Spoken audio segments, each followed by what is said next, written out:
Ito na, masarap na luto na yung aking paboritong pagkain ng bukid. Feel na feel ko na sa bukid ako, guys.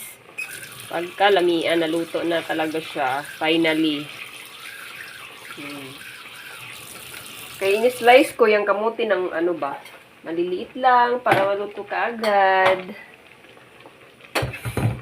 Season yata nga ng kamuti, guys. Mura-mura ang kamuti natin ngayon sa syudad. Sa syudad man ta, wala ka sa probinsya. Kaya, palit jud mo palit.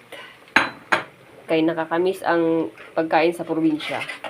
And then, napuntay, kuan, mais. So, tulo ka buok 50. O niya, ang kilo aning kuan kay 45.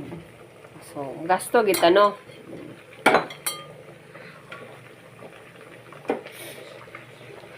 May na lang niba. Pamalit, ano to siya guys eh, pamalit kanin.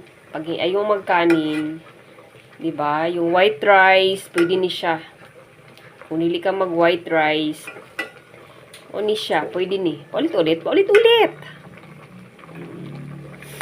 Lami, jud kayo. Basta ingani ang pagkaon para sa kuha, bitaw.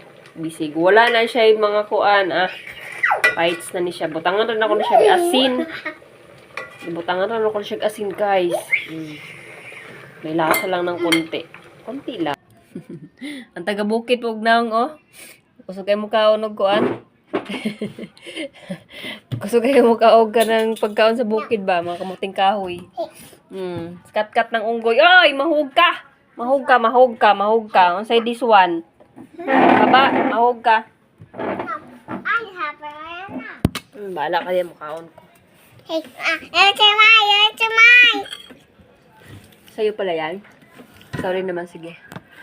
Pagbigyan, sa'yo na yan.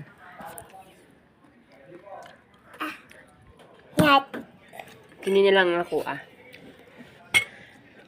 Gipaluto pa muna ako sa magdili paluto ang uban. Muna ako pa siyang gipanukan. Ano daw? May nintindihan ka ba?